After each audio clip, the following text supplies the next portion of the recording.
Manga ikoni, mteja patikani manze namba isomi.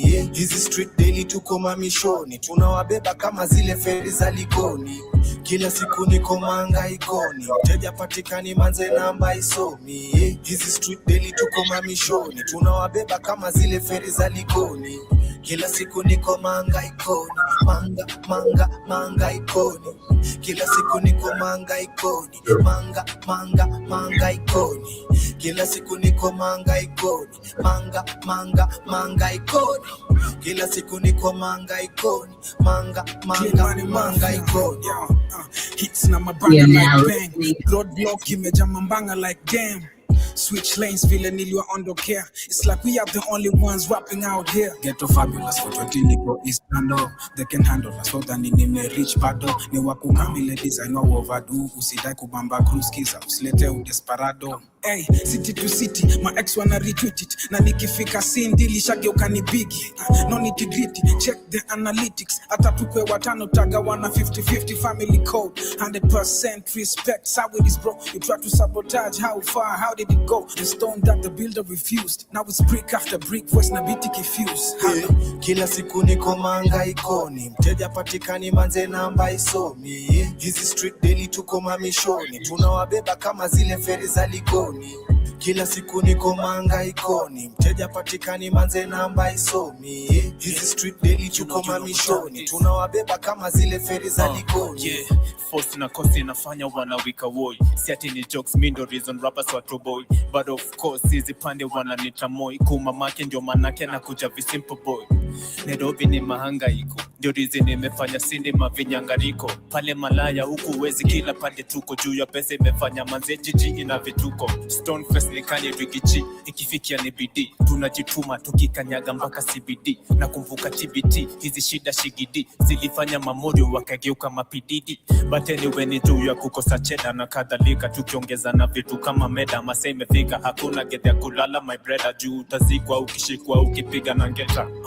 Kila siku niko manga ikoni, mteja patikani manze namba isomi. Ili tuko mamishoni, tunawabeba kama zile feri za Likoni. Kila siku manga ikoni, mteja manze namba isomi. Hizi street daily tuko mamishoni, tunawabeba kama zile feri za Likoni. Sikiza punch na kick ile teke ya Ian Njoroge.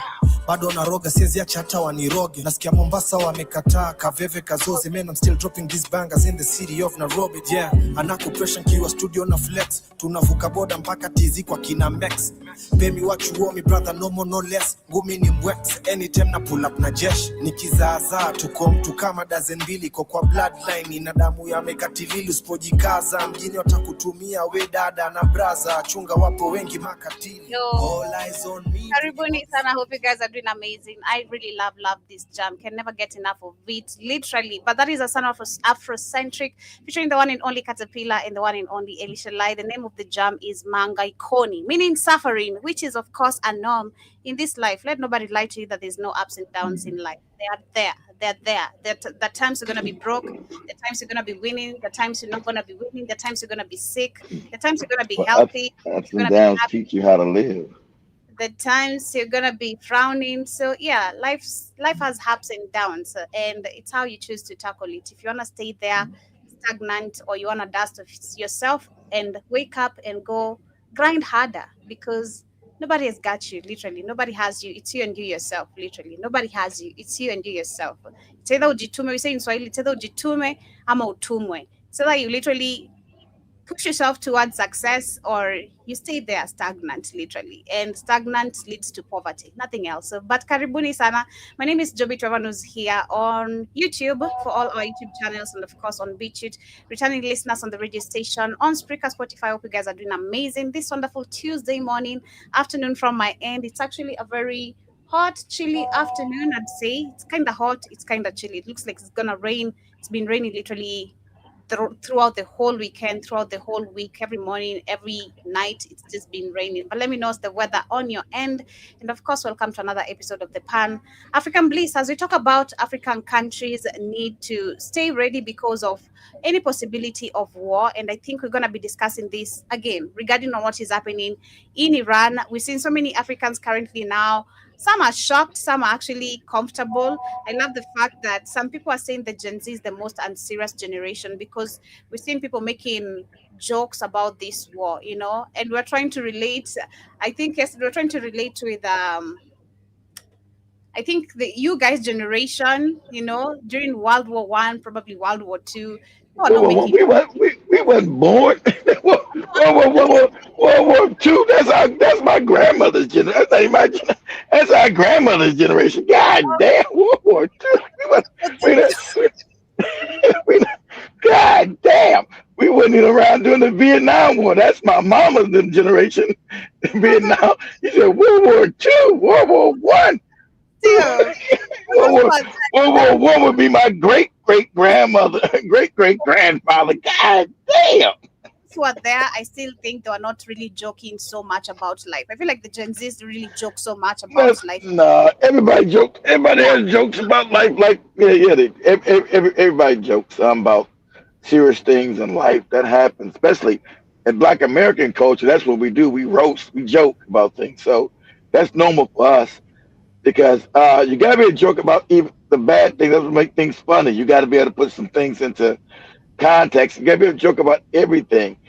You can't take life so seriously all the time. We know it's war. I'm joking about the war. I'm loving it. Tell you the truth, I'm loving America getting bloody, getting knocked in the mouth. I'm glad because they thought this is how arrogant white people are. They're so despicable as a people, and I mean that. The Iranians knew that they were going to come. And so they've been preparing forever. Like they said, over 40 years, they've been preparing. They knew they would come. They said they're going to come. That's their nature. That's just what the Iranians said. We knew they would come. I'm listening to every podcast. Yes, they said we knew they were coming. So we just slowly prepared. Of course, we're small, but we're supposed to be a small, backward, fucked up country. They said, that's okay. That's okay. That's okay. But we trained our children. We learned technology. We trained them and we kept our mouths shut. But we prepared because we know how these people are and they're coming to steal our shit. No matter what we say, no matter what we try to do, all these fake negotiations, I try to tell people, don't ever believe what white people tell you. They come, you got something they want, they're coming to see you. You need to know that. So they said, hey, we just prepared. We knew they were coming. So now they killed our leader and killed all these people. Now they're crying because you guys don't know. Iran killed all Israel's top officials, blew their ass up in a goddamn meeting in Israel, blew them up. And now everybody's crying, right? All the Gulf states, shout out to them. I told you, everybody knows it's history. See, they tried to dumb the world down. I told you all these countries, just like they did Africa, all these countries we call it the Middle East. It's really Northeast Africa, really by African people. But these countries are all created by the British and the French. Oh, the Rothschild family created all these fake ass Saudi Arabia, Abu Dhabi, Dubai, Bahrain, Qatar. These all created fake ass countries, which Iran said they were. I bet so. Which they said they are. So Iran knew they were going to come attack them because, you must follow what the Rothschilds would put a bank in there and steal people's shit. So they'll be rich and you'll stay fucked up and poor. They won't tell you this on the news because they don't know the news. And if you say they own everything, you're called the anti-something shit. When you clearly know they own every fucking thing. You don't have any real countries. Trump, I said Joe video where they got Netanyahu holding Trump as a dog. Oh, that's crazy. Because everybody that gets out the bag who runs this planet, who's in control. And so Iran prepared for all these years, just kept stockpiling weapons. You guys remember Joey showed you a video probably a year and a half ago when Joey showed a video of Iran had all these bombs underground. You guys remember that video? Joey showed a video of Iran had all these bombs and missiles underground. I made just miles of that shit because they had been preparing. They knew they were coming. So now all the fake Arabic states they hit all of them. They said they're gonna keep bombing them. They said, listen, not a war against you, but everything you got, all these American bases you got there, you act like you don't got nothing to do with it. They said, if you stand, this is what Iran told you, Arabs. They said, if you stand down, we won't completely destroy your whole country. But all the American bases, they got to go. They got to go. Every American base, every American spy, shit, we know where everything's at. All the CIA is in it. All the CIA and Mossad is embedded in your countries. The CIA and Mossad are embedded in your countries. And we know where that. And if you try to stop us from bombing them, we're going to come for you. So just step out the way. If you got a building, we know it's there. Don't pretend like, oh, there's nobody in it. It's a civilian building. If you lied to us, we already know what the building really is underneath the ground. We're going to bomb it. If you get in the way, then there's going to be war on your ass. Now the Arabic states are like, oh, hey, no. Okay. So yesterday you had some American pilots get blown out the sky, right? Yet you lost some American planes. And remember those allies, all them fake Arabic states, the pilots ejected, but the people killed their ass. They said, these Americans, ain't you supposed to be the allies? They said, nah, you got Iran bombers now. So they were unalived by the people in Kuwait. Wherever them planes, wherever those pilots ejected from, those people murdered their ass. Okay? So, America, you got these fake allies. So Iran is putting in work. Because where's China? Where's Russia? I'm glad they knew not to depend on their ass. No China, no Russia. I told you that's a non-starter with that bullshit. So Africans, you better learn what you're looking at. You better learn this lesson. Better learn it. Better start building. Like you better start building real weapons. You better teach your babies how to build. Not praying. Not the Allah, Jesus. You better teach them how to build the weapons that you're getting from Russia, China. You better reverse engineer it and learn how to build it yourself. Because they're not going to conquer Iran. So you must put boots on the ground. The dirty secret told you these white people are dying. Unless they get a bunch of goopy black niggas from Africa to join their ass and fight. You don't got enough people to put no boots on the ground nowhere. And so Iran's not worried about, they're not going to invade no Iran. Iran's not worried about no invasion. They're going to keep trying to drop bombs from the sky. And so you're going to get touched. Dubai's done. Dubai, you people going to Dubai? I told you, I'll make Dubai into a parking lot. It's done. Go ahead, Joby.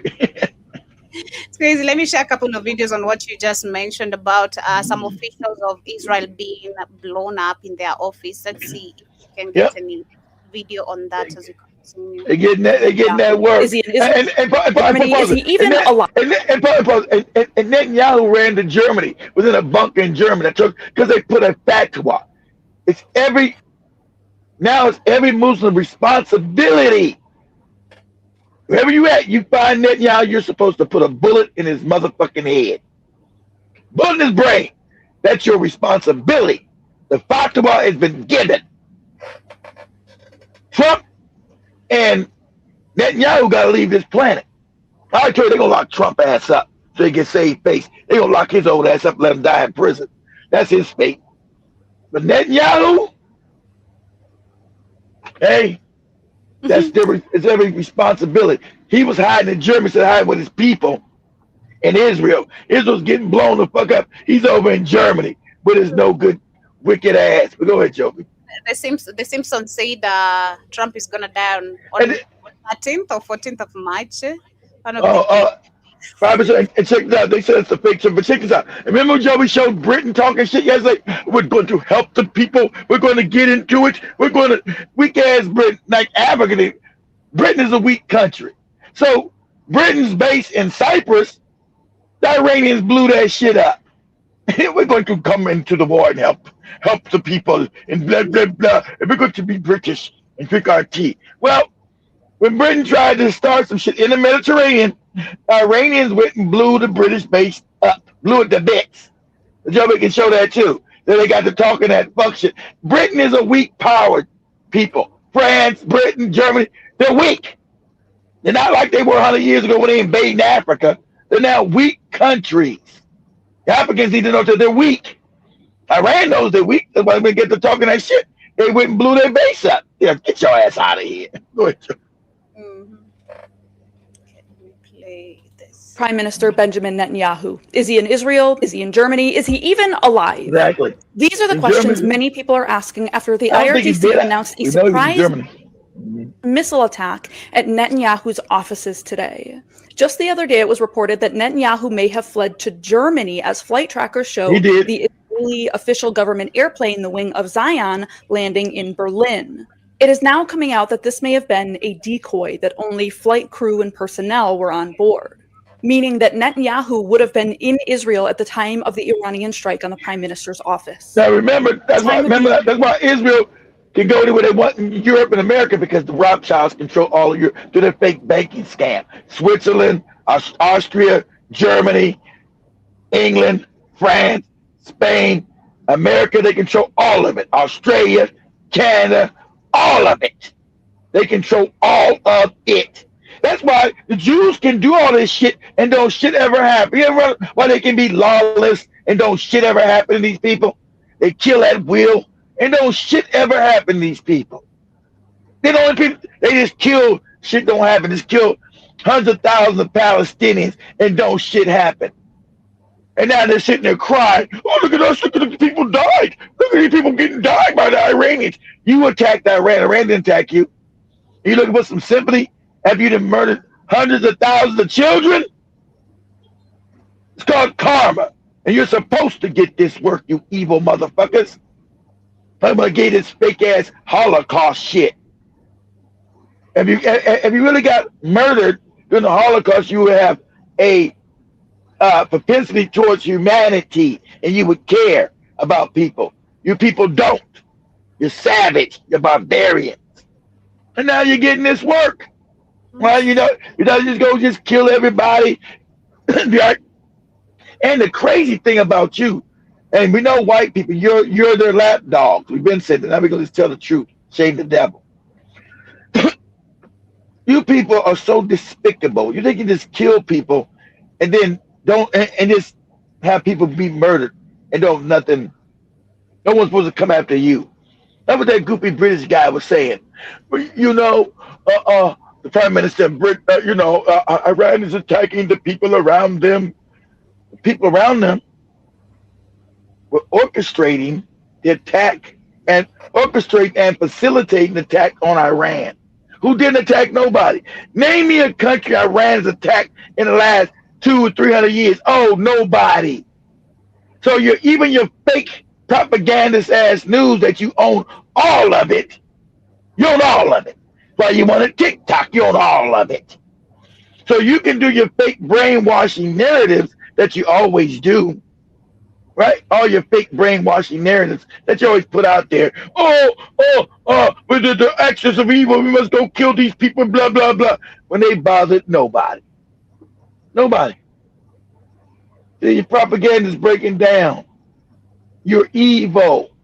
You're evil. You're evil. Go ahead, Joby. The fate of the Zionist prime minister was unknown. His scheduled appearances for the day had been canceled. Nobody was aware of his whereabouts. But we finally have the first photos of Netanyahu after the strike, and it appears he was indeed in his office. They officially struck the prime minister. Now, he is clearly walking away from the rubble, but that does not mean he's unscathed. We are unaware of his health at this point, if he has any injuries. But the direct targeting of Benjamin Netanyahu is huge in the war between Israel and Iran. They're going to find him. They're going to find him. They're going to find him. They're going to get his ass. They're going to find his ass. Go ahead, Joe. But of other senior officials. Since Saturday, Iran has retaliated with widespread strikes, targeting countries across the region, all the way from Erbil in Iraq down to Doha and Qatar. And pause. Pause. And this is what Joby was talking about when Joby says strategy. Iran had a strategy.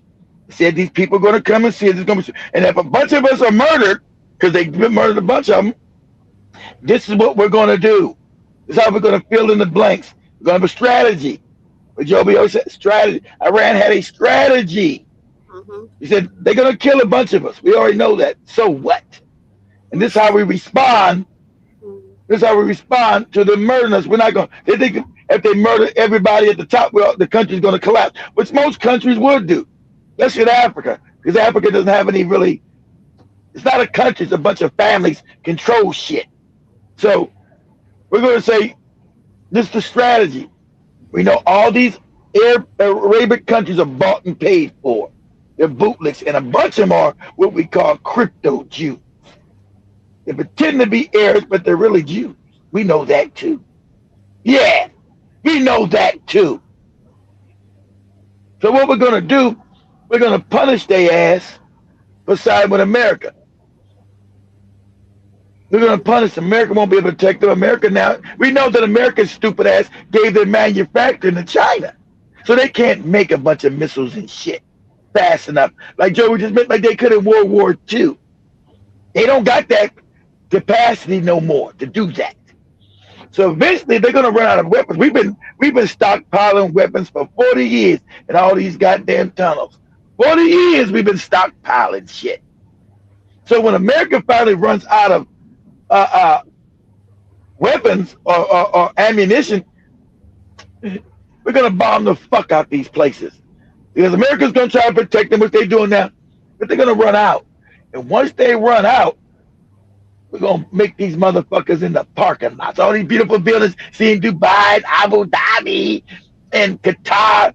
We're going to bomb that shit to pieces. So the Arabs called Iran. They went, hey, America's not really protecting us. America can't protect you. They don't got no ammunition. They're doing the best they can. But Iran said, hey, you open up their goddamn bases and allow us to blow these fucking American bases the fuck up. We had, go ahead, Joey. We had Spain, which refused to allow U.S. military base on its soil to be used for strikes on Iran. Saying Who's that, Joey? Spain. Of course, they better, because then they'll be hit too. It's really bad. It shows an object falling to the ground, sending crowds scattering. This is your response, Joby. This is how you respond. You don't just say, well, you don't have the strategy not to respond to evil, Joby. You respond. If it means you're deaf, then it means you're deaf. But you respond. Tit for tat. I believe in that. Heaven. That's right. That's right. Yeah. There's across Gulf states being hit, like this high-rise building in Bahrain. And this is the view filmed from inside a flat. In Bahrain. This is the third day of the Operation Roaring Lion, the operation the Israeli army. This is the most evilest motherfucker on the planet. This motherfucker right here is pure evil.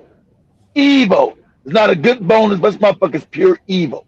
Remember, these are the same motherfuckers that have been raping children, fucking them, eating them, drinking their blood, and they try to tell you about some morality.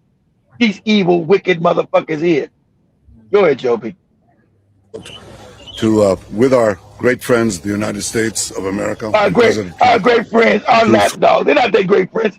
America didn't want the war, but America is controlled by the Rothschild family, who created this fake country called Is Not Real. Created this fake ass country. Go ahead, Joby. Thwart existential threats to Israel and great threats to America and the entire world.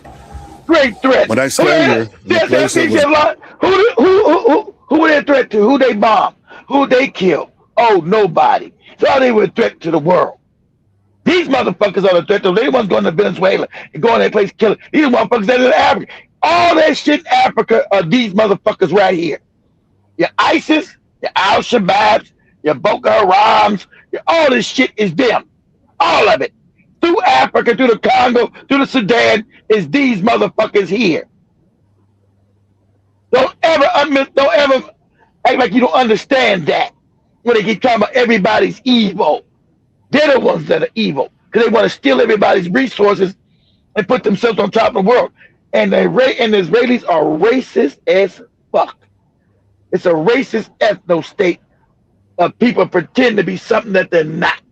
Go ahead, Joby. Bombarded by the terrorists in Tehran against innocent civilians. You see the difference. The terrorists in Tehran. This don't even work no more. The terrorists in Tehran who didn't attack nobody. These motherfuckers went and blew up children because they want to see when you kill somebody's children, you demoralize them. So they wanted to go kill a bunch of school kids and so to be shocking to the mind of the Iranians. This is called demoralization. Oh my God, they kill our kids. We better stop. Sadly enough, a lot of Africans would do that bullshit instead of fight. When your babies died, you say, fuck it. What is it? Time to go to work now. So this is the most evilest shit. They just lie. They just lie. Everything come out of this wicked motherfucker's mouth is a lie. Go ahead, Joby. Of Tehran target civilians. We target the tyrants of Tehran to protect civilians. I've said for many years that they threaten not only Israel and not only America. They chant death to Israel, death to America. That's the ultimate target. This same old shit he been saying about. He been saying this shit for 30 years. He's brought death to. They ain't say death to nobody. You invaded them. You killed them. You lying motherfucker. Go ahead. Breaking news. Iran has confirmed the death of 4 senior military officials after the joint United States and Israeli strikes. Major General Abdul Rahim Mousavi, the chief of the General Staff of Iran's armed forces. Mohammad Pakpour, commander of the Islamic Revolutionary Guard Corps. Ali Shamkhani, secretary of the Defense Council and senior military advisor. Aziz Nasirzadeh. These leaders were among the most important figures in Iran's military command structure. Their deaths represent one of the biggest blows to Tehran's security leadership in decades and mark a dramatic moment in the ongoing conflict with the U.S. and Israel. Iran has already confirmed. Actually did nothing because they were prepared. They knew they were going to most likely die. Because you can't stay on alert. See, remember, Americans and them always sneak attack. They do all kind of sneaky shit. So they didn't know they were coming. Remember, they were supposed to be in a conference to try not to go to what. See, now you go to these goofy conferences with these fake Europeans, always a lie. Because they're just planning to kill you. That's why now they want a ceasefire, like they said last year, so they can regroup and try to kill you again. So Iran has learned no ceasefire on nothing. We're not ceasefiring shit. So they knew they were going most likely they were going to die, but they had a contingency plan. Okay, when we die, you step up. If you die, he step up. You die, he step up. Can't be none of that goofy nepotism shit. Don't nobody really know how to do shit. Everybody must know how to do everybody's position. Can't be this my brother's cousin, and all that old goofy shit. You know. So now what you finding out? Didn't matter that you killed all the senior people because the people below them learned, and the people below them learned even more, and the people lower than them learned it. So they were ready. They knew some were going to die eventually, and they said, "This is the plan. When the shit goes down, you keep to this motherfucking plan. It's the plan." Go ahead, Joe. Other high-profile casualties as part of the same wave of strikes, including the country's supreme leader Ayatollah Ali Khamenei. They thought when they killed all the senior officials, which sadly enough most countries will collapse because most countries are based on nepotism and tribal bullshit. But Iran didn't collapse because it wasn't based on that. It's based on meritocracy. They say, okay, bunch is gonna die, but we must have 3 and 4 and 5 layers down of people that can just step into these positions and continue this strategy, keep it going. So if I get blown the fuck up, the guy underneath me got to know how to do it. Then the guy underneath him, and then the guy underneath him, and then the motherfucker even underneath him has got to know what to do and how to keep shit going without the country. Like, oh, there's no leaders. Oh, and just implode. Yeah. They've been ready for your ass for 40 years. They knew you were coming. You came last year. And you begged for a ceasefire. And who ceasefire? Iran gave you a ceasefire. So they sure knew you was coming back. Because last year they were whipping your ass. Last year. And you didn't give it a whole year when you came back with your wicked shit. Right? And so now Iran said no more ceasefires. And they're right. They should bomb the fuck out your ass. All your shit is gone. Go ahead, Joe. mourning and a possible leadership transition. Officials in Tehran say the losses are significant and have the potential to shake Iran's military hierarchy. The situation remains tense, and Iran has vowed retaliation, with missile and drone strikes reported in several neighboring countries and at U.S. bases, showing how quickly a military confrontation can expand beyond borders. It's crazy. It's really, really crazy. But we shall continue with much more of that tonight on the Africa Today show as we see what's happening, what's new. But before I do that, or before we get to shift the conversation, I want to share this video actually, which is explaining also the connection of the oil and, of course, how it's going to be affecting many countries. Let me share this video very quickly. We're going to go high as hell because that little strait right there, Iran controls, it's called the Strait of Hormuz. All oil from the so-called, that's Northeast Africa, but we'll call it the Middle East, which is a made-up fake term by the British. This part of Northeast Africa, that little bitty part between Bahrain right there and Iran is a cutoff point. That's where all the oil comes from, out of that little region. So they're going to cut that shit off. And that oil is sky high. You're already broke in Europe. Imagine now your gas price is going up $30, $40, $50. Shit. You're going to collapse your economy. But go ahead, Joby. Hormuz, what impact will it have on the entire world, and which country will be affected the most? First, let's understand what the Strait of Hormuz actually is. It is a small area of just 33 kilometers located between Iran, Oman and the UAE. It is a narrow sea passage through which almost 20% of the world's oil supply flows, nearly 17 million barrels every day. This oil comes from 8 countries located in the Persian Gulf, including Iran, Iraq, Kuwait, Bahrain, Qatar, Saudi Arabia and the UAE. For the United Arab Emirates, Saudi Arabia, Kuwait and Qatar, 90% of their oil exports pass through this narrow route to reach the rest of the world. If Iran blocks the Strait of Hormuz, following countries will suffer the most. They will collapse. So all you goofy Arabs, they block your money, that's your money. UAE, your fake ass kingdom, the UAE, Abu Dhabi, Dubai, you fake motherfuckers. You're done.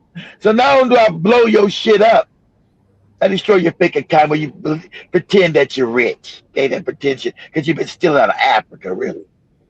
Goofy Africans ain't done nothing about it yet, but you've been stealing there. So I block all that, and your countries collapse. All your beautiful, shiny buildings, they're all fucked up. No one's coming to you. You can't get no dumbass Africans to go work there because there's no money. You can't enslave Africans. Talk to them crazy in Dubai, and Abu Dhabi, and Oman, and Qatar, because you're broke. Because you're fucking broke. Good. Damage. First is India, because it imports 85% of its oil, and 60% of that comes from Middle Eastern countries like Iraq, Saudi Arabia, Kuwait, and the UAE. Fuel prices in India would skyrocket, and as a result, everything related to oil. We're going to explain enough how the UAE is getting all this, because remember the UAE has been purchasing massive acres of lands in African countries. In Africa. Zambia, Zimbabwe, Tanzania, Uganda. Like, this is the size of the UK, as explained. Oil and all industries would face severe disruption. Industries could shut down. There would be job losses, and the economy would be severe. Your economy would start collapsing. Collapse your economy. The second most affected country would be China. China is the world's largest oil importer, bringing in 10 million barrels of oil every day. 40% of China's oil imports pass through this Strait of Hormuz. Although China has built oil pipelines with Russia and Central Asia. Yeah, I'm about to say finish that. China knew that they weren't going to be protecting Iran, so they started making deals with Russia and pipelines to other places to replace that oil. China's going to be all right. Don't worry about China. China, like Joby, planned and strategized.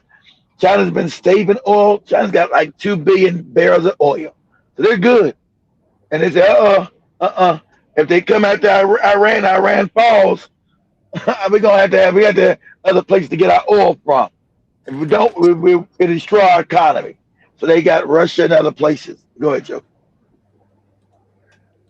they don't even fulfill 20% of its energy needs. So, if the Strait of Hormuz is blocked, China's economy could suffer a massive blow. And if China's economy is shaken, its effects will be felt all over the world. The third most affected country would be Japan, as it imports 90% of its oil, and 70% of that passes through the Strait of Hormuz. Pause. If you guys know about World War II, Japan went to war.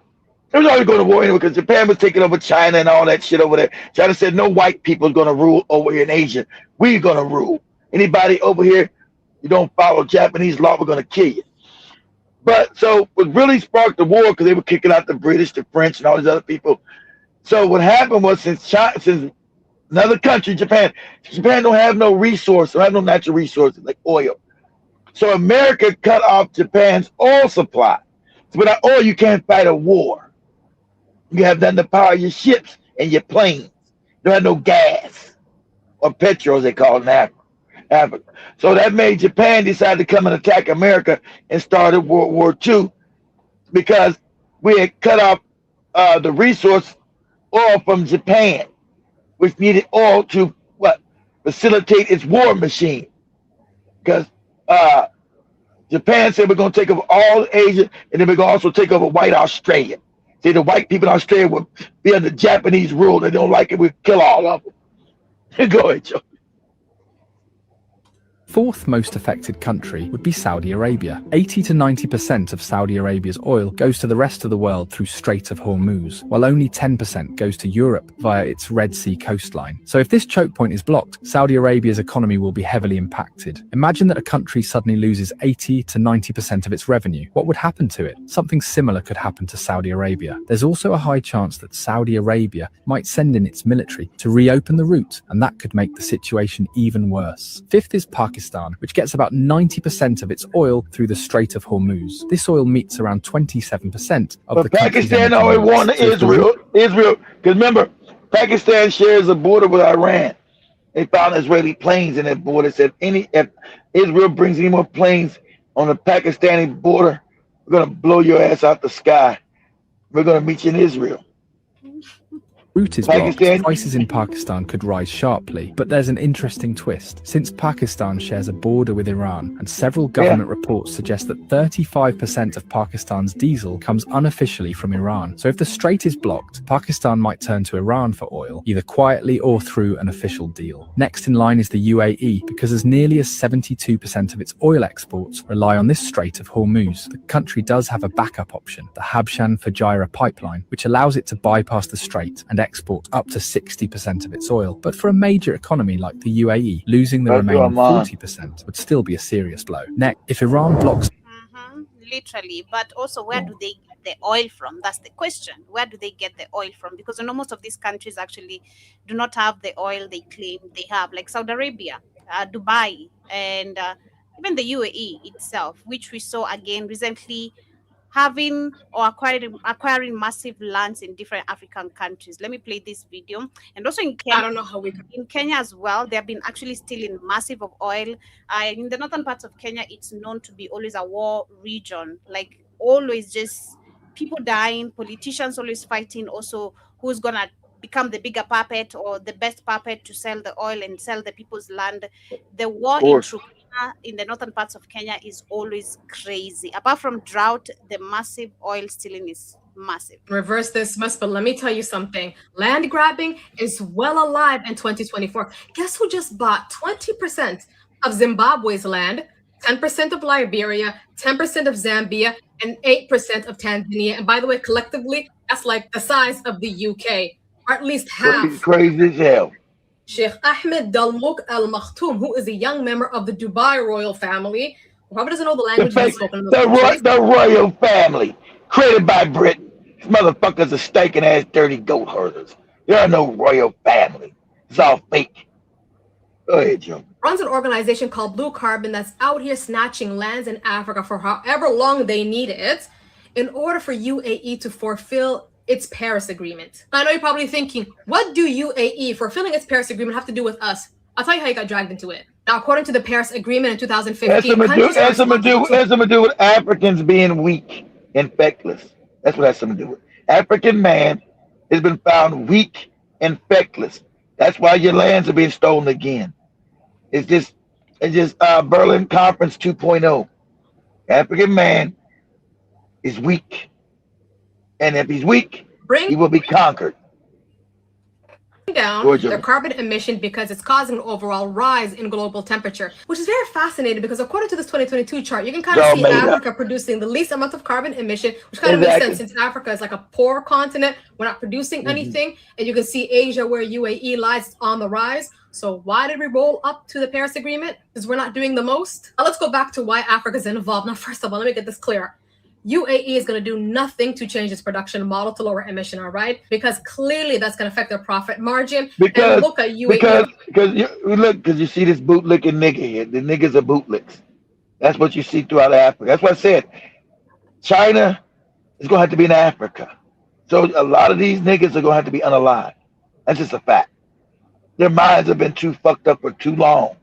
And that's going to happen in Africa. You're going to have to Africa will have to unalive a lot of people. And that's sadly a fact. Because these niggas can't be allowed to continue to sell out the continent. They're dangerous. And the Africans have to realize that the humanity's got to go away. A lot of Africans are going to have to be unalive. Like they did in China. I said that. Go ahead, Joby. I know how beautiful it is and their economy is booming. You guys go there for vacation. Yeah, they're not going to tamper with that. So that's when we have carbon offsetting, what they call carbon trading, which basically states that countries that have high carbon emission, by the way, guys, this whole climate change talk, this is the kind of games they want to play. Anyways, countries that have high carbon emission could go ahead and fund projects or protected it's the forests. Fake climate change shit, so they go steal African land again. Remember, African land's got resources and other shit that everybody wants.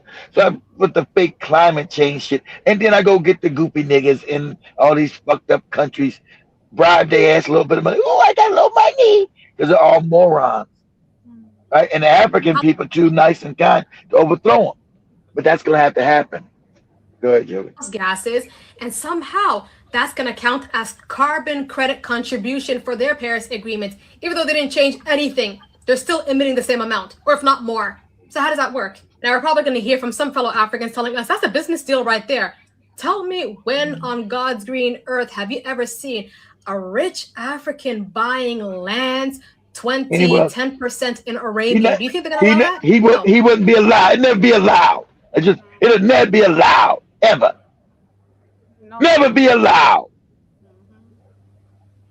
Go ahead, Joe. And I'm telling you this one, UAE probably can deal with this carbon emissions by itself, but no, because deep down inside, you're going to have things like this be done in the dark, right? UAE has set its sight on Africa's critical minerals. So do you? I told you that. I told you about them. I told you. That's why you think the Chinese, with Joe, we show the Chinese in fucking Nigeria. That's what I told you. It's about your fucking land and the minerals, your wealth. Not no fake ass climate change shit they keep giving you. That's fake.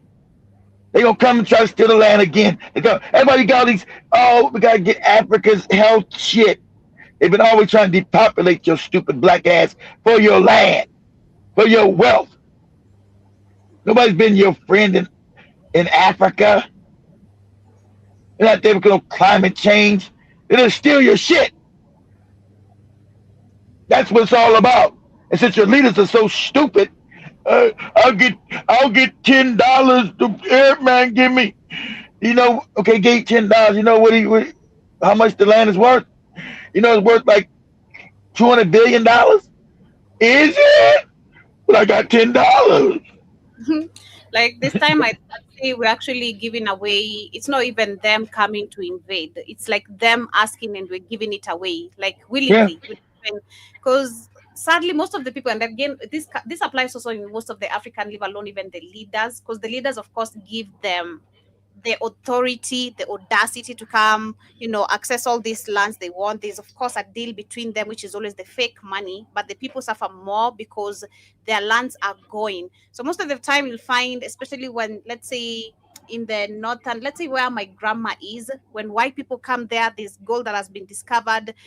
People are so welcoming. Oh, look at the Wazungu. Oh, Wazungu, welcome to our village. The next minute you realize the Mzungu wants you out of your house, and that give a shit. Now you're angry, you're mad, you're confused. You're like, I was so welcoming and all that.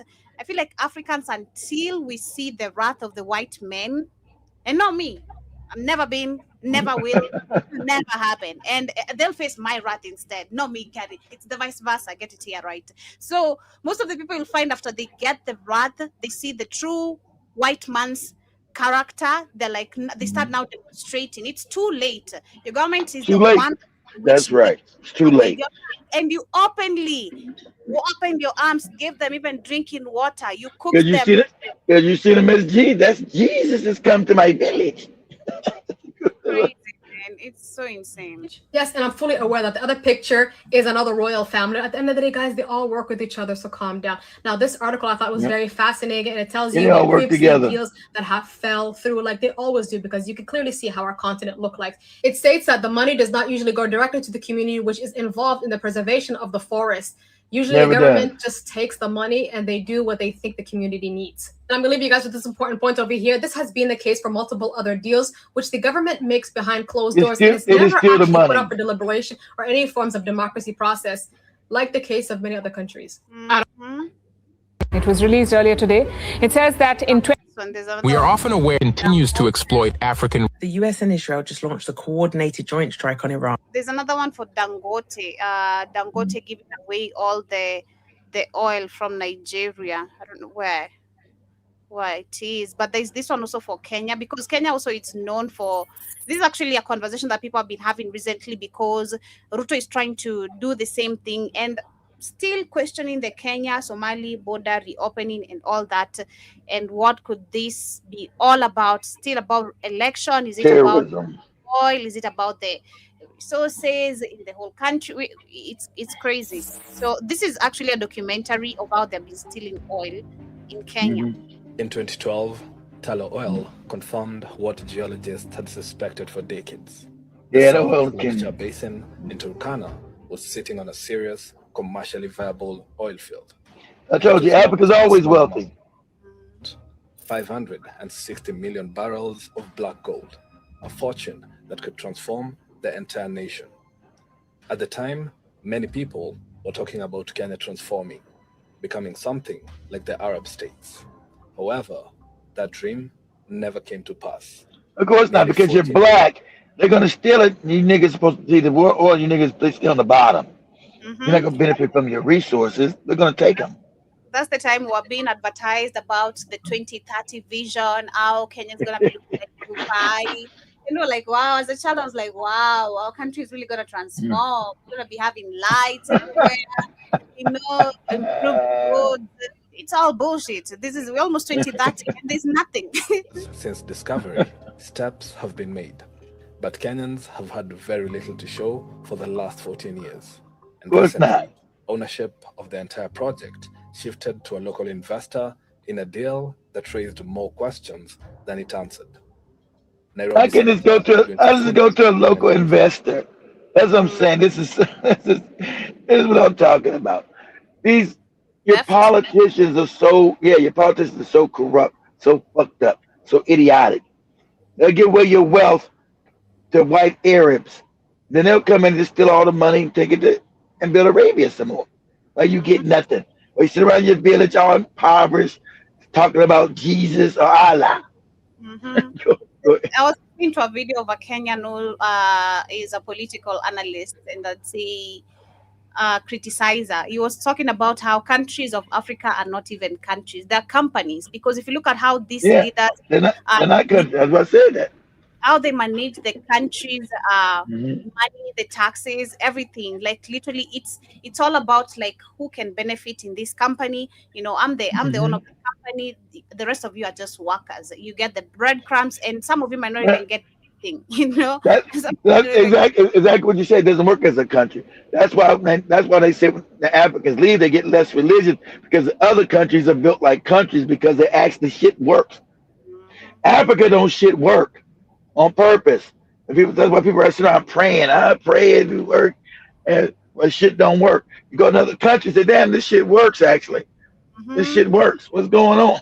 Go ahead. View with no ambiguity said this might be Kenya's biggest corruption scandal in Ruto's presidential regime.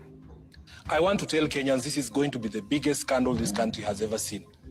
Biggest corruption scandal this country has ever seen. Another corruption scandal, he has launched an organization called Pesa, I don't know, Pesa Credit, Pesa something, Pesa Wash, I don't know, Pesa Wash, which is literally because Kenyans have been complaining about the accidents and all that, and they've been asking the government, how is it that actually we can reduce the recklessness of driving, because most of the people are drunk drivers. You'll find the accident caused are drunk drivers by the trailer people, the boda people, the matatu drivers as well.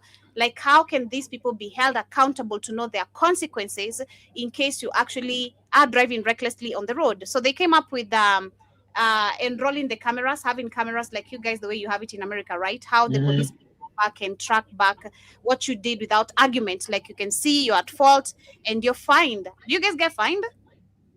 Of course. Oh, okay. Just asking. Yeah, so I think that's the same thing he's trying to introduce, but this is going back to his family. It's not the money is not going back to develop the country. Not family. They're the same old family shit again. In this episode, we'll follow the same old family shit with Kenyattas and the roads, and it always go back to all these goofy families. These are not countries. This shit is crazy. Full timeline of the Turkana oil project, from discovery through the years of international investments and broken promises, the controversies of the new owner, and how it is directly linked to President William Ruto. Be sure to like the video if you enjoy it, and subscribe to the channel for more investigative stories from Kenya.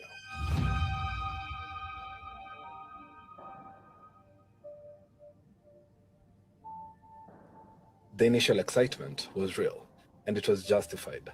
Over the 4 years following the discovery, the joint venture drilled over 40 wells across the South Lokicha Basin. Tullow Oil held 50%. France's Total Energies held 25%. Total, that's France. Yeah. Others African Oil held the remaining 25%. The crude tested as light and relatively sweet, the kind refineries prefer. On the surface, all the ingredients were there for a historic windfall. But beneath the optimism lay a problem that would quietly shape everything that followed. Turkana crude oil is extremely waxy. Its wax content sits at around 40%, which means the moment this oil drops below 40 degrees Celsius, it stops behaving like a liquid, it behaves like a candle. To move it 895 kilometers to the coast, you need a continuously heated pipeline that would cost at least $3.5 billion. It would be expensive, but Kenya was not supposed to fund it alone. The plan was a joint venture with Uganda, which had its own waxy oil reserves in the Lake Albert Basin. By splitting the cost, the project became financeable. Then Uganda made a different choice, routing its pipeline through Tanzania, cutting Kenya out entirely. The original study showed Mombasa would have been the cheapest, but the Kenyans have not put it on the table. They have said they don't have the land and the facility for that. So they have retained Lamu. Uganda and see, so this is how these goopy Negroes, so these puppet state that these British propped up has been destroyed Africa. So you got one goopy nigga in Uganda, because they always want to be the big head nigga. Now he's not going to unite with Kenya to build a pipeline. I won't have all the money myself. I'm going to do Tanzania because I'm controlling Tanzania to that Sahulu bitch. So instead of doing the best deal for everybody combined, it always goes back to big head nigga comical shit in Africa every time. Childlike mind shit. Oh my God. That shit don't work. Cause I gotta be the big head nigga. It's fucking crazy. Go ahead, Joe. This shit is absolutely absurd. Security risks. This is mainly because of proximity to troubled Somalia, which is home to Islamist militants responsible. It wasn't going near Somalia. It's going through down by Mombasa. That's not near Somalia. So this whole argument is stupid. No, this big head nigga shit. The pipeline was going down to Mombasa. We're going by no fucking Somalia. And like I said, that border had been closed. So there had been a bunch of Somalians blowing up shit in Kenya for a while. So that's this argument. This argument don't even hold water. This is big head nigga shit. I'm the big head nigga. I want to be in control, and I want most of the money for me. Go ahead, Joe. Well, the same thing is happening in Nigeria. The same thing is many African countries. Like most of these African countries refuse to trade, like you said, because of the big nigga, big head syndrome. Big head nigga. In the region. The investors needed a new global partner to make the numbers work after the Uganda betrayal. But no major player would commit billions without one thing first: an approved field development plan.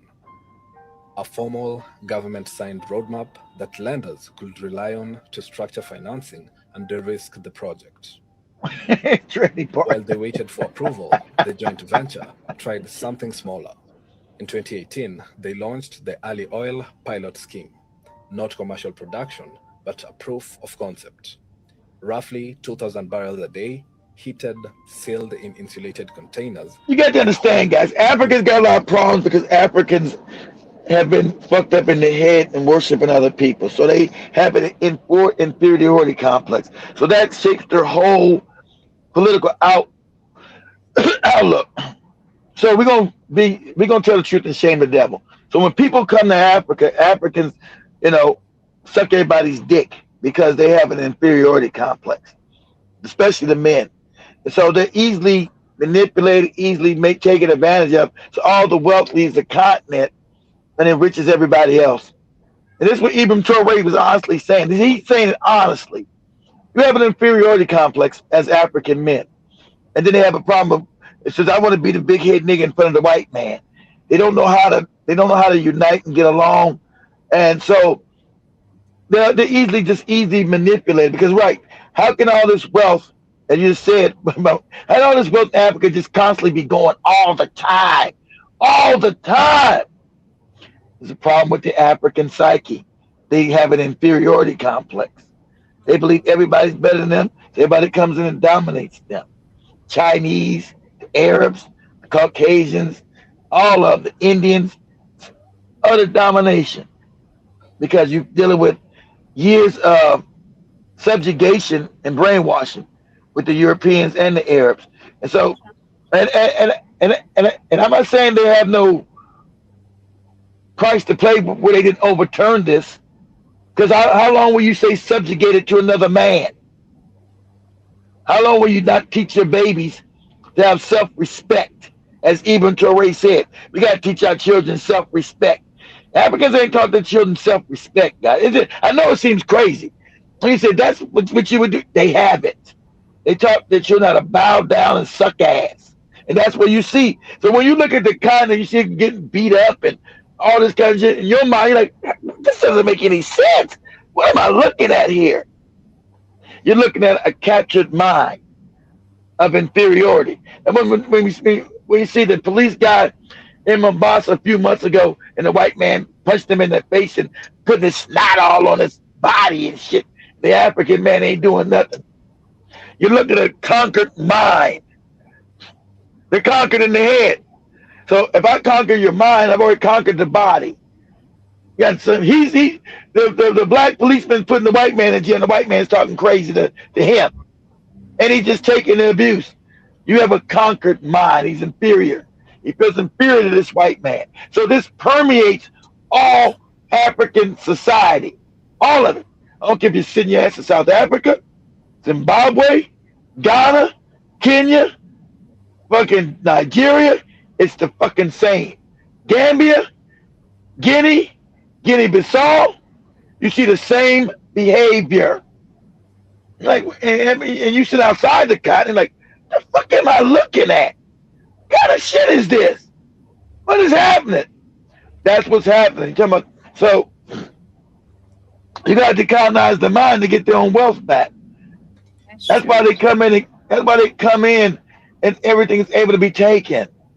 Because they feel inferior to people.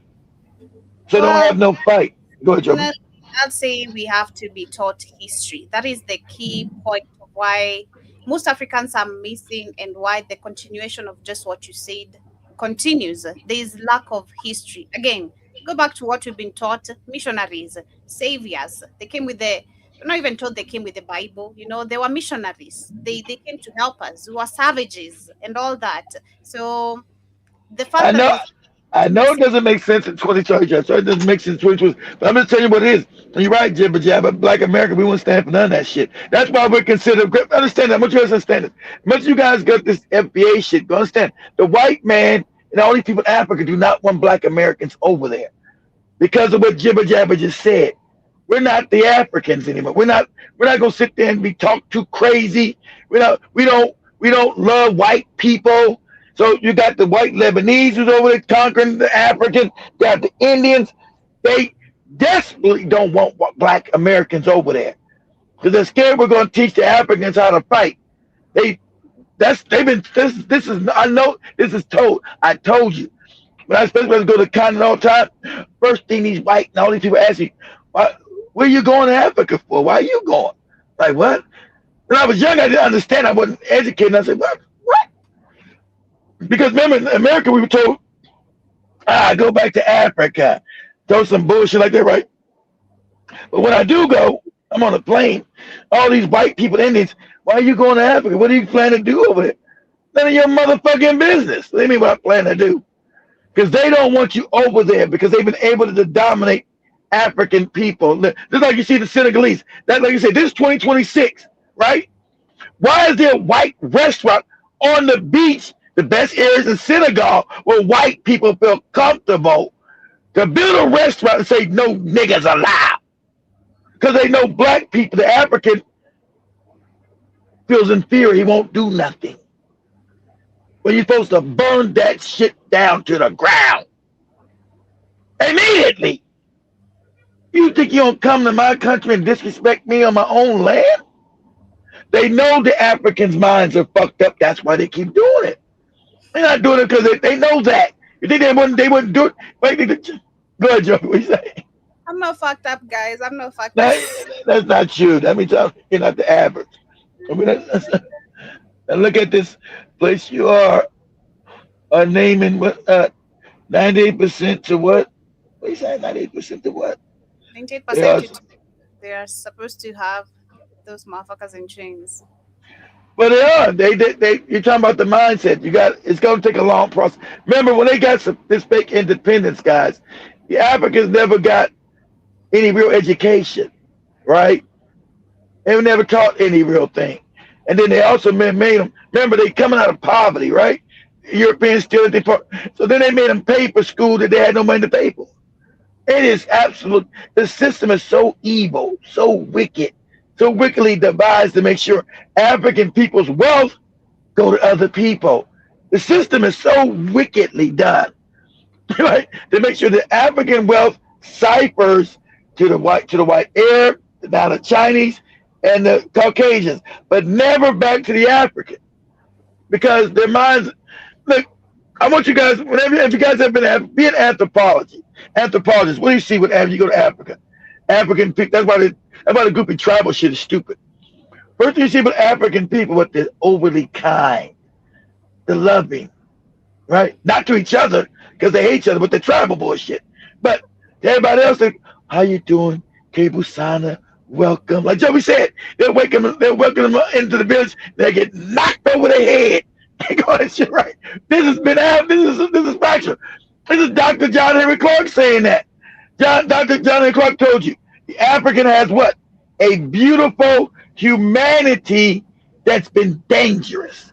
This Dr. John Henry Clark said African, he said no tribe, some of the African Black people have a beautiful humanity that's been dangerous. Because they've allowed people to come in, hey, how you doing? Would you like some fruit and vegetables and food?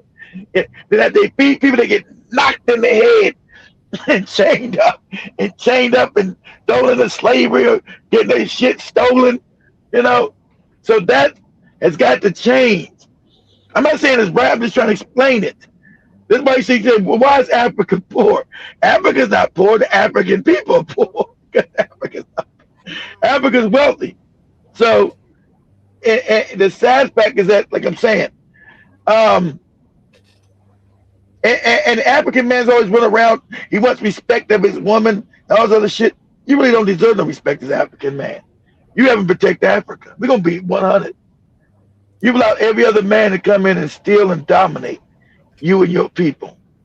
And if I'm gonna be honest, I hate to say this again, the revolutions started in Africa. The last ones that supposedly got these independence were started by black women, not the black men. You know, the black men fought. I give them credit for that. Those revolutions, if you go in history, I'm looking, started by black women from Zimbabwe to Kenya. I'm like, goddamn, the black women started this shit. Not even a black man. What the fuck?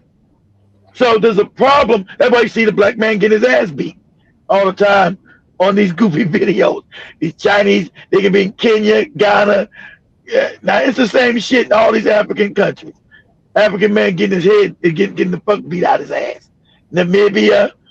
You can type in any country in Africa, you'll see the same shit. So that's why they need to kill Ibn Toure. Ibn Toure said we gotta bring back manhood. He's right. That's why they gotta kill his ass. He said, listen, we gotta teach young boys to be men. And that's right.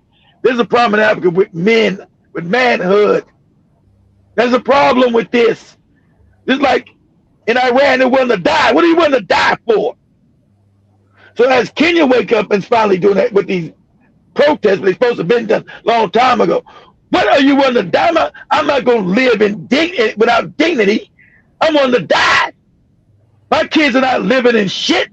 I live on the richest continent. My children are not living in poverty, sucking on another man's ass. My kids are supposed to be rich. I'm Africa, goddamn it. I ain't supposed to be poor. African people think you're on the richest continent in the world. You're supposed to be poor. You ain't never been in poverty. As Joby said, but you need to learn history. Motherfucker, I'm African. Africans are now flipped it upside down and say, well, I'm black. I'm supposed to be poor. Like, what? Are you fucking out of your mind? It's Africans, you're supposed to be rich. How you live on the richest continent in the world and you're supposed to be poor? And all these other poor people from poor continents taking your shit and being rich up your back. Make that make sense. I'm not so when I'm going to Africa, I'm supposed to be wealthy. And that's what I'm doing. And I'm gonna act like it too.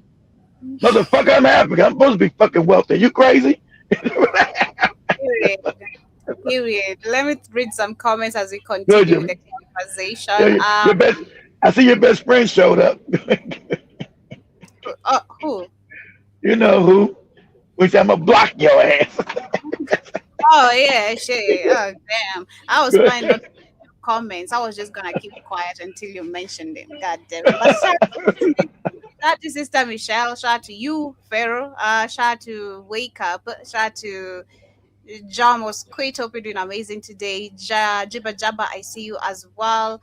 I see Wake Up is saying you're telling me that they can't beat a so-called man that's literally pumping another man in his butt, talking about the French president and his man, what? It's tranny. Oh, tranny partner. I don't know what you're talking about. Wake Up. Tranny means have a man pretend to be a woman. Yeah, transgender. Yeah, I get that. But yeah. I don't know why he brought that topic up. But I also see Jabba Jabba saying once it goes to Mombasa port, next stop is India. That's right. I also see Jibba Jabba. Wake Up says it really doesn't make sense. It's 2026. It's a pitiful an American black an American black wouldn't take all that. And I feel like if we go back to also the video we shared last week on Friday, it also depends, I think, with your consciousness. I don't know, because personally, again, I think it depends with your consciousness as a black person, how you, maybe in your previous life, you just had a fucked up family too. You don't know nothing. You just learn the same old shit. So when you come back in this life, you just know nothing but just the same fucked up shit. And you don't know how to, escape that. But there are people who, again, like for me, I find myself thinking about things that I've not experienced, but I know they're African. And that memory or knowledge, literally, personally, it probably did. Yeah, it sounds like, wow, how do I even know that? But I know it's factual. It's just African and it's factual. Have I read it anywhere? No. So I think it's consciousness. It's also all past lives contribute to your knowledge base. Your knowledge base now, of course, that's known. All past lives facilitate your knowledge and you're waking up, because even though you might be indoctrinated with religion, your past life, you probably came out of that religion. You're not gonna be able to stay in it long because you know it's a lie. So so all past lives implement on this soul's new life. It does. That's true. Mm-hmm.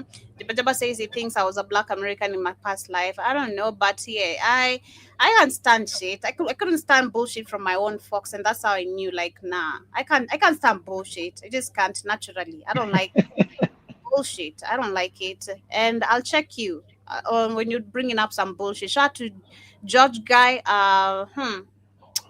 You're old school. I'm an old soul, I'd say. I'm a very old soul.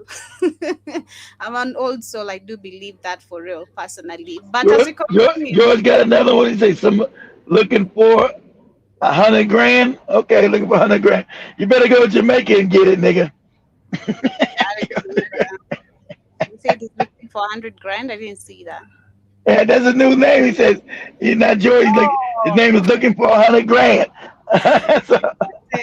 I not even read that. I always just see the. Hey George, when we talking shit, watch this. In about 4 years, I'm gonna buy a house in northern Jamaica. Watch, as a gift to my staff, who's ever on my staff. I'm gonna buy a house, not on down in southern Jamaica, by Kingston. I'm gonna buy a house up there in northern Jamaica. Watch. Don't buy one.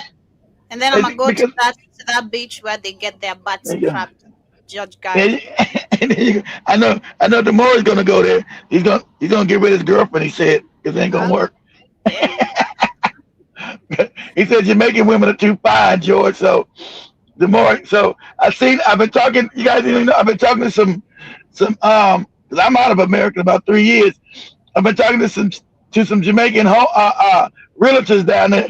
Prices are really good. So I'm gonna buy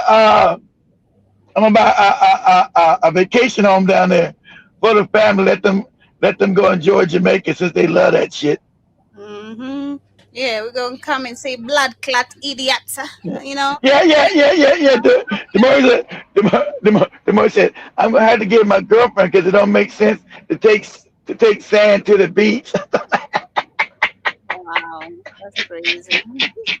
Well, exactly right. If you go to Jamaica, why the hell would you have a damn girlfriend? I said, yeah, there's gonna be women everywhere. Imagine you're in a nice home. They're gonna ask you, what? So they're gonna ask you, what do you do? I live on this house right here. You know, I'm chilling and shit. Wow. Where you from? From Kenya? Oh, you from Kenya, chill? What do? You got a house in Jamaica? Yeah, you know. Nah. You're gonna be knocking down some drawers. You ain't gonna. I want to go to a dancehall party. You know, see how those. That's Jovi. Jovi's a woman. She's gonna go dance and shit. Men go to Jamaica. Dance. I want to go see those girls how they just dance crazy. Jamaican girls dance crazy. Wait, there you go. See, Jovi's gonna look at girls. Men ain't going to Jamaica to look. See, Jovi's gonna look at girls. Men are going to Jamaica to get some coochie. We're not just going to look at no girls. We're going to get some. I will live next door to. Yeah, come on down. Yeah, that's right, Joe. We're not going. Think somebody flying all the way to all the way to Jamaica. Just look at some girls. We're going to get some coochie. Talking about. Fly with your girlfriend. She got some coochie. The hell? You know what? Listen, you don't want the same woman. He's going to get rid of her. DeMar will have it rigged. That's what he said. I told DeMar when we talk about. I said, DeMar, make sure you got your rubbers. You wrap it up. I ain't no damn Jamaican baby. And then you got to be back. You know, you're Jamaican that Bumba Clot Daddy. I don't know talk that shit like Joey do. I don't know do that Jamaican thing. But I told him, hey, make sure you wrap it up, DeMar. They're gonna try. Because remember, put us up real joke. Go to TikTok, Joe. This is what I'm talking about, Jamaica. Put us up. They got time because ain't nobody else stand but us. So, as TikTok say Jamaican women are number one for having children that are not their husbands. Jamaica's number 1 and Nigeria's number 2. Yeah. You raising this child, it ain't even yours. You ain't know it ain't even yours because your coochie been in the streets. That's right. The video I saw of a guy was beating the corpse of the dead wife because after she died, he found out that 6 of his children were not his, and the woman had Of course not. Of course, that's Jamaican women. That's right. You don't bring a sandwich to a buffet. Exactly right.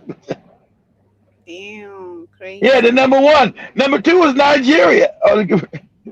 So you go. Research found that 30% of Nigerian men are fathering children that aren't theirs. See, that's 50% of Nigerian. Told you. And go keep going that much for a second. And you gonna talk about Jamaica? I seen this when you talk about Jamaica too, right? Nigeria's number 2. So these kids sitting down at the dinner table with their daddy ain't eating their kids.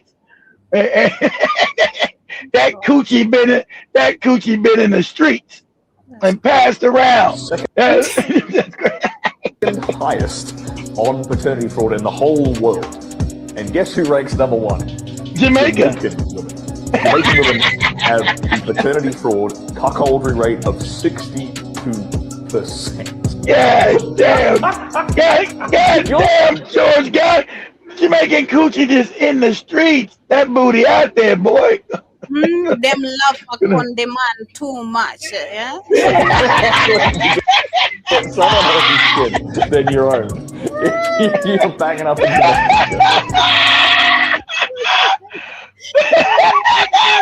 The main cause of this is the Christian church.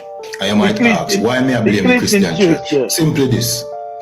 Because the Christian church did not teach us that according to the Bible, sex is marriage.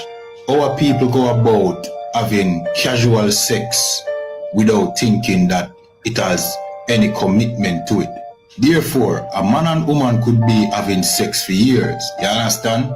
And don't think that they are married, which is against the laws of the Most High because sex. We don't follow that bullshit right here. We don't. I don't even know what the fuck he's saying. He's going with that bullshit of we shouldn't be having sex before marriage. Please, please. What now? Please. Listen, this bombo clot, yeah. Yeah. Found that 30% of Nigerian men are fathering. Who doesn't love this accent? You're gonna be crazy. Jamaican accent. I hate that shit. Yeah. Children that aren't theirs. Listen. Nigerian women rank 2nd highest Listen. on paternity fraud in the whole world. And guess who ranks number 1? Guess. Jamaican. Jamaican women have the paternity fraud cuckoldry rate of 60%. Bumba clock with the coochie. You're more likely to get someone else's kid than your own. Yeah, you get somebody's kid than your own. You sitting there thinking somebody's kid, y'all ain't even yours. Wow. Michelle said disgusting. God, we think only in Jamaica they use the worldwide. My God. All in Jamaica, the coochie be in the streets. 87% of the men tested in Jamaica are not the biological fathers of the children Yeah, they were raising. 87%. This is absolutely insane. These women are wicked. 87% of the men's children ain't theirs. That coochie just out there getting pummeled. You don't have money. You want me to sleep with you and you don't have money? Me go jump on your friend because he have money. You know that's what. That's what I said too. Assembly. I said, "Wow, this is crazy. You better not. Whatever. You better not be fucking with no Jamaican woman because that coochie ain't yours." You don't have money, me no fuck on you. Me gonna jump on your friend. Bothering. Shalom, Israel. Watch this. Finally, a witty saying, "Damn gal, y'all wicked, no rest." Things in the world, and it's give a man a jacket. It's one of the worst things to me. And I remember a friend of mine calling me. She was crying, and she said, "I said, what happened to you?" She was like, "Oh, I just went up coming from the embassy because my dad filed for me." And she said, out of the 4 kids, only one of us are for my dad. It's my brother. And she was rolling on the whole place. And she said, her mother was still saying she never cheated. She said, I must see Ducky baby. That's evil. None of the kids were his. None of the kids were his. And that coochie was everywhere, just down the road. I've had my share of, but I don't think a man can do anything to hurt a woman as much as that. And maybe a lot of women are not going to agree with me, but it's something that I've thought about, and I hate it. They're so scared. Look, I mean, it can't be just weak. This has been the norm. 84, 87% is overwhelmingly fucked up. This has been the norm of that coochie in the streets. You couldn't get me to fuck with no Jamaican broad ever. That coochie's everywhere. And fuck this, the babies. I'm talking about the diseases. That coochie is loose. That's some loose booty shit there, boy. That's why all that dance. Let me talk about dance hall. You dance halling up in there, catch a disease just by dancing with a motherfucker. I'm not trying to get no coochie for me like the more goddamn shit. That's why I said, Jimmy, this is bananas. I know this is outrageously fucked up. This is sorry, George, you couldn't pay me to fuck one of your women. Ever. I had a Jamaican girlfriend. I was a teen. That was years ago. I was a kid. So, and she lived in New York. That's different. You ever, even if we get the house, I go to Jamaica and have some fun, but I won't be touching none of that coochie. You keep that. Wrap it up, girl. Keep all of that. You keep all that. You keep all that coochie. We have the highest rate of paternity, yes, in the world. Yes, in the world. It is Nigeria and Jamaica. Yep. So Nigeria.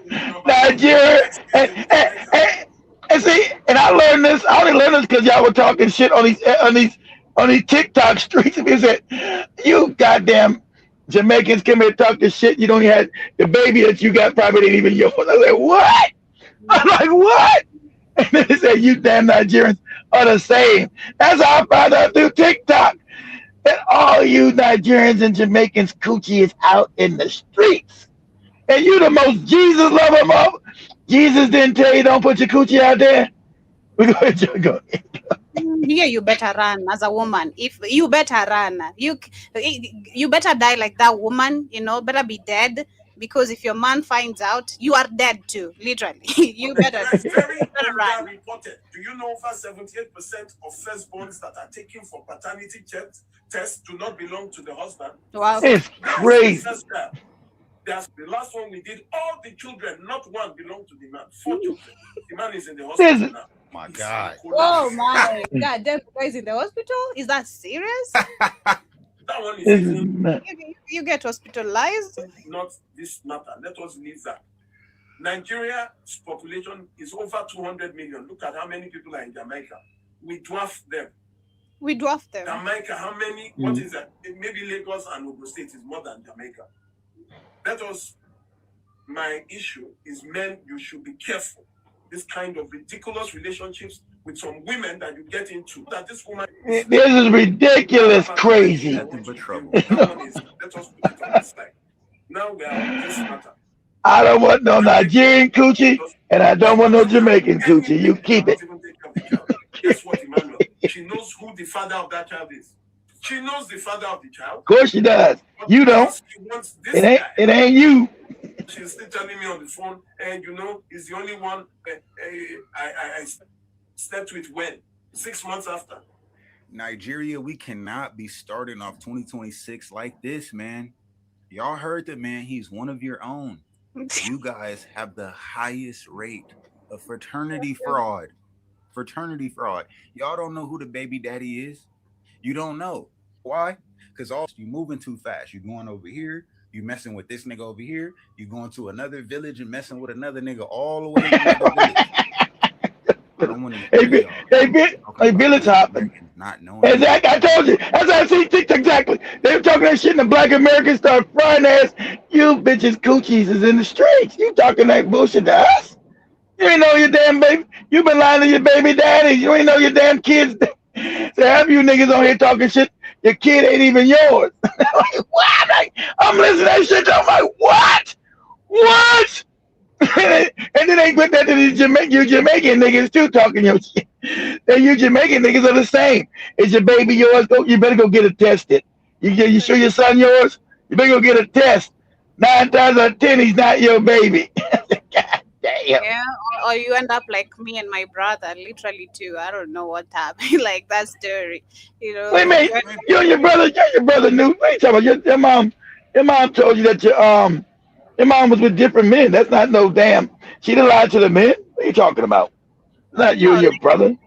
No, like when we found out my brother's dad is not his dad. Oh, that one. Yeah, now that's your mom being fucked up right there.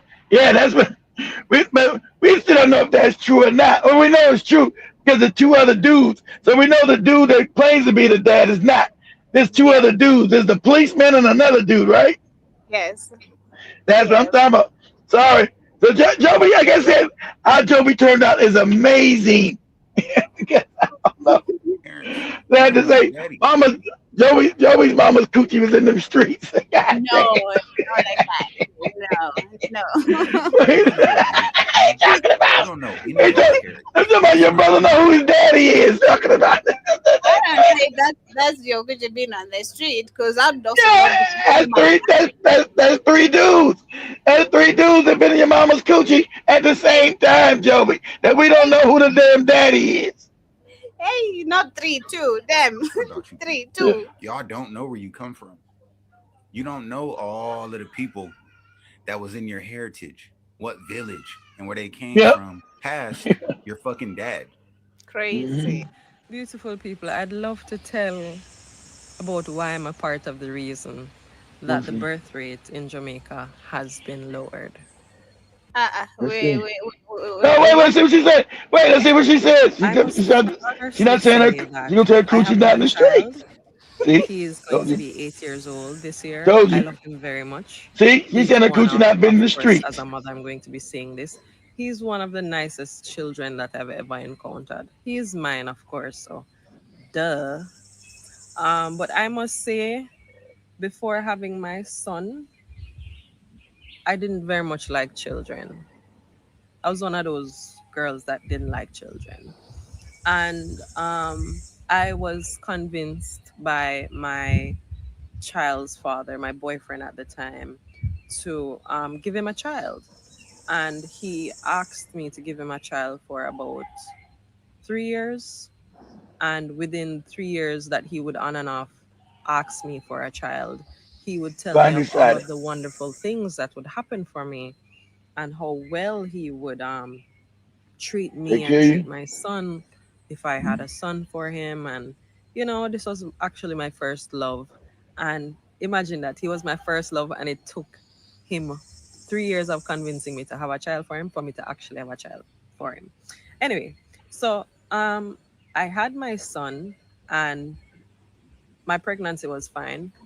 But my labor was absolutely excruciating, and it's actually the worst thing that I've ever experienced in my life. I did not get an epidural, and so I felt everything that needed to be felt. Yeah, you was a woman. You didn't get no anesthesia. Okay, that's you. Humans make technology where you can get rid of the pain and whatever. But I know, and anesthesia. You wouldn't feel all of it. Okay. Shit, fuck that. Them female, women, and animals have just been going through the pain naturally, and I went through it. You see me? And yeah, it was actually the worst pain in my life. So that is reason number one that I will never in my life have another child. Yeah. The next reasons go along with the way people change, or the way a man can change. It's not a must, because you can deal with a man and him actually get better or stay the same way that he was. He got worse at the end of the kid. But my child's father, he changed after I had my son. And being that I was young and foolish, because when you're in love, that's your first love. You are definitely young and foolish. True. You're young and foolish. You're caught up in all that bullshit. There were some things that I did not know to have a conversation with him about regarding care of our child and who would do what. And you know, just in the early stages after having my son, I was around his family because they were helping me, but at the same time I had my son when I was about 27 and I ended up feeling 26, 27 thereabout. But while I was around his family, I literally felt the way that I think teenagers who get pregnant feel when Christian adults are around him, you know? Oh, they were talking you crazy. They were talking you crazy. Okay.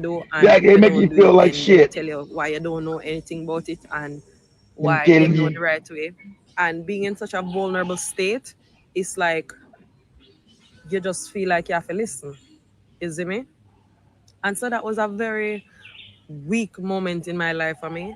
I had serious postpartum depression. And depressed for having a baby. I actually had a good amount of times where I had suicidal thoughts. Yeah, she didn't want to be bothered. She didn't want to be bothered with the baby. As I said, within the man changing, I realized that there were some things that he was not willing to do with our son, you know? I had to do those things. And I remember one particular moment, and I keep mentioning it to my friends. It's like the worst experience I've had with my child's father. And that just culminated everything to kind of rupture the whole relationship, even though it was a bit ruptured before. But like, I remember some of them never have no epidural, you know? No epidural. So, of course, I'm torn. I'm stitched. I'm in pain. I'm aching. He's in pain. Oh, and he still want coochie. He don't want to. I bet he still wants some coochie, and her vagina hasn't healed, so he's ignorant. Go ahead, Chuck. Breastfeeding also. So every morning and afternoon, I had to soak in a salt bath, and starting breastfeeding. Does hurt. Like nobody really explains to you how terrible breastfeeding can be, because when my dear son was sucking on my breast, literally the suction of his mouth, the pain, of course, ripped off or your nipple.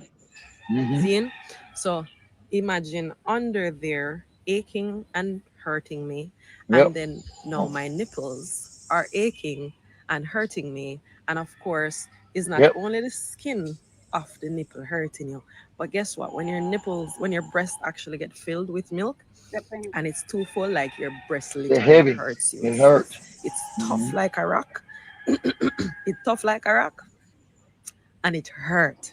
And then the nipple, you have to latch the baby pan, that hurt. Yeah, and then down there, so that hurt. So a lot of things were hurting, and this is after, you know. So we never do know nothing about nothing, even though women talk and say, yeah man, me have my baby and whatever. But you see, until you feel that pain and you see this up them, and I was looking at my nipple like, is my nipple going to fall off? Is this piece of my nipple that I have to put my son on? Because if you don't put your son on your nipple, to suck that milk out, your breast is going to get more engorged with milk, and it's going to get tough, and it's going to hurt you even more. So it's like a sacrifice to me. Of okay, put him on this breast. When him, make that breast go down, put him on him next breast, put him, but you see, the one where tear more, you have to, I literally had to count to 3 or 5 before actually making him latch, because he would be crying, and I'm like, okay, that breast empty, another time you have to that one day. That one where the nipple actually fall off, I'm gonna count to 3 or 5, because sometimes the 3 never work with my brain. I have to say, all right, count again. And you just cause him a ball, and you're like, fuck, you need to stop making ball. And this is like what, 3 o'clock in the morning, whenever it is. And you literally have to latch that child onto that breast with that nipple that is literally falling off. And I would have called the nurse, doctor, whoever, and be like, yo, my breast is literally falling, my nipple is falling off. And they'd be like, oh, just, baby continue sucking on it. I found that to be the most ridiculous thing. You see me? Also, they're like, oh, squeeze out some of the milk and rub it on the affected area, because your breast milk has certain things in there that can help it to heal. And okay, fine, but that shit still hurt, and still that sounded actually absolutely gross, because I'm like, my nipple is literally bleeding. It's literally open, and I have to put my son on that. That's disgusting. Anyway, there's a lot of disgusting things that come along when you're having a child, after having a child. So yes, I would sit down in this bath every morning and every afternoon, basically use how many packs of salt, I don't know. Yes, to try and heal myself.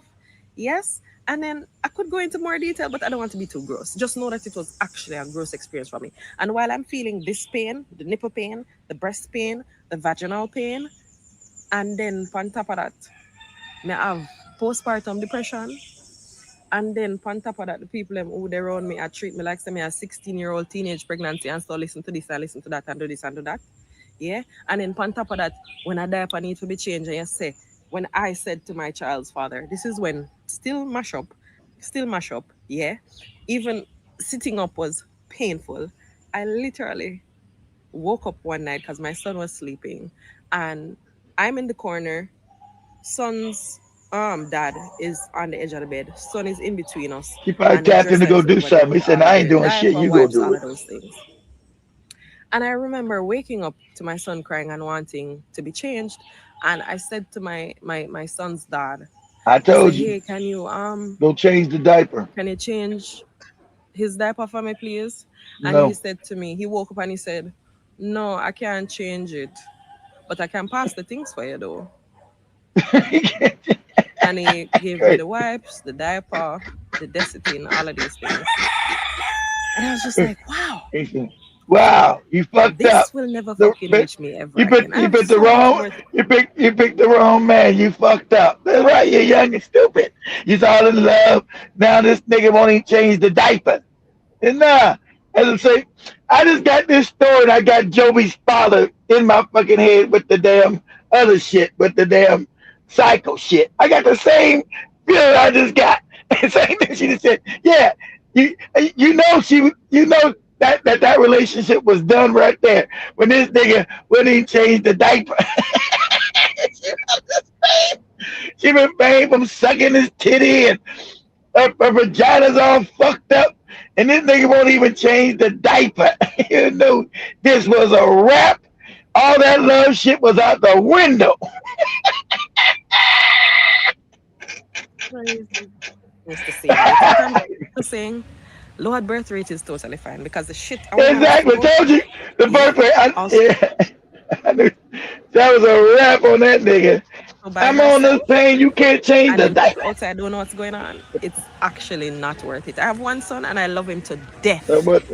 Yeah, but to say, oh, I'm going to be having another child, never. I don't care how good my body come back. I don't care how cute it would I look for have a girl, how cute my girl that I would be. I don't care. I will never have another child. But I love my son. He's amazing. And that's true. And I hate to say that. A lot of men are shit. So you won't go change your child's diaper. This woman's breastfeeding and she almost, you said no, I can't do that. You go the wipes in the diaper. You clean the doo doo. I'm going back to sleep. And if you guys know, those who had children, no, Michelle, you guys know when you have a child, you get no sleep. That's a woman, right? As a man, you get no. You talking about sleep deprived when you have a baby? If Joby ever has a baby in the third, she'll figure. You talking about never get no fucking sleep?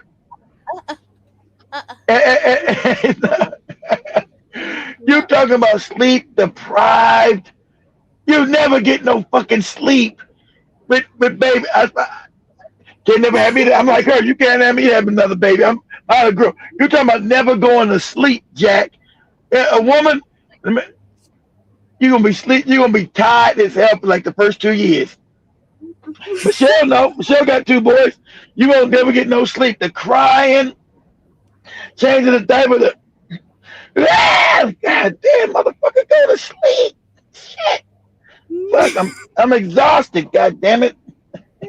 That's crazy. Not to even That's crazy. I'm not even having one. I'm not even thinking about it. You was a baby. Somebody to stay up exhausted with your ass, Joby. Yeah, that was theirs. They chose to. I know it's true. I didn't write no letter. Hello, I'm at the door. Can you open? Nah. Inside, they chose this. I'm not choosing that. I'm okay. I love my peace. I can't even handle my own pain. I can't imagine now having someone I love. Yeah, no, I'm good. That's something I would never plan. I can maybe get married, settle, but having a baby, please forget about it. I'm even trying to get. If you get married, Joby, your husband's gonna want a child. No, I want someone who's not talking about babies. We have to be aligned. Okay, you're not thinking about babies, are you? There you go. That's gonna be rare. Okay, you can find them. They're there. They're out there. They're out there. They're there. They're there. especially this generation. Nobody wants to have a kid. I've suffered. I've seen how I've suffered under my parents' house or my siblings, and me do the same shit under this economy. Am I fucked up in the head? Oh no, I'm good. I'm okay. I love my mental peace. Well, you support Michelle, exactly. But you're still gonna be Michelle. You didn't have just you and your husband. You weren't tired with these babies when you present your babies. Come on, be real. You be tired as hell. All I about is Joby changing diaper and dirty diaper. I know to change a diaper. I'm not gonna lie, because I'm taking care of my siblings. Like literally, I have many siblings behind me, like 4, 5 siblings. Of course, Joby grew up in an African household. They're not changing diaper. They're gonna have her ass change the diaper. She's the first one. You don't change this damn diaper. It was only if I wanted to. It was not like you changed the diaper. No, it's not like this is my sibling. I've never made. Oh yeah, it's very expensive now. Exactly having a baby. I don't know how you do it. That's the problem. The economy. I wouldn't have no baby young in the economy today. I only got one son that's got babies. My other sons don't have no baby. They're like, fuck that. It's too expensive. Like they're like Joby. They're like, fuck that. You know. And those two are older than Joby too. They're like 28, 29, 30, some shit like that. But anyway, those. Except my youngest son who's 22. I don't know about his ass gonna have kids or not, but I know they're like, nah. It's so your eldest son wants no children. To your eldest son wants no children. And just like a lot of them, my sons right now they don't want no children either. They love their freedom too much. They don't want to be bogged down. They don't want to be changing those diapers. They don't want the expensive. A child is like, being, and no offense to the people who have children, but a child is like, getting yourself in prison, especially as a woman, because a man is going to mind his business. Sometimes, men, of course, men have to go work. You have to go, look and hustle for the family. A woman, when she has given birth, she has to be there all throughout that maternity, like, postpartum pressure. I don't know, the baby is crying, your nipple are hurting, your coochie is hurting. Nah, I'm good. That's too much. Do me a favor, Joe. I know how much. I can imagine how much a diaper. Go to Goose. How much are diapers in America? How much a pack of diapers in America right now? I don't know. I know in Kenya they've gone high, even including the sanitary and the diapers went high. That was 2 weeks ago. I talked about it. How much are diapers in America? Diapers in America generally cost between how much is that? 20 cents? Huh? 20? No, I don't know. For standard brand name disposable, with monthly expenses often ranging from $60 to $90 for roughly 10 okay, so about $90 a month. Okay, that's not too bad. That's expensive. Shit. I forgot. See, I didn't put that into the damn equation when we were doing doing expensive. But I forgot about the diapers for a baby. $90 a month. Shit. I'm good. I'm okay. But I think we're gonna have family. Yeah, but family. So we're gonna be coming back just in a few with the reaction time. Catch me and Shimani as we talk about the videos we're gonna be reacting to. They won't be talking about no damn babies. No. You won't find us talking about babies. We are. Let's ask Shimani. Shimani, you plan to have any babies? Is she around? Nah, she's at the back. That's it. Tell her to come out for a second. Just real quick. Say, Shimani, come here. You got to come out anyway. Let's see if Shimani's planning to have any babies. She's too busy out having fun in the streets every damn weekend. I don't know. I can't see Shimani with a baby.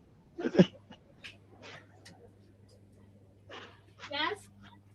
Shimani, you plan to have any children at all? Sorry, what? You plan to have any children? Any babies? Yes. Anytime? Yes. Okay. Damn. Get the fuck out of here. Yes. Because I didn't plan Shimani to ever have no children because Shimani's always outside enjoying her life. And I believe in family. I want a family. I want a full functioning family. 7 kids? Yes, if I can, if my husband can manage, why not? 7? God, I'm sure you can manage that. Yeah. Can your coochie manage that? I'm thick. You're thick. So okay. But it says 7 kids. God damn. You might say 1 or 2. Joey ain't saying 1. How about 7 for you, Joey? 0. Don't count shit. Don't even plan on bringing diapers. No baby shower. Take that shit to Shimani. I'm not doing that shit. Also, Shimani says 7. God damn. Good. God damn. 7. Shimani had the 7 kids. You're gonna be crazy as cat shit. But yeah, much love, family. See you guys. What's up, family? What's up, guys? Time, come back and catch up with me and her as we talk about the videos we're going to be discussing. But thank you so much. I know that's a lot of. I know, well, that's a lot of fucking. I know.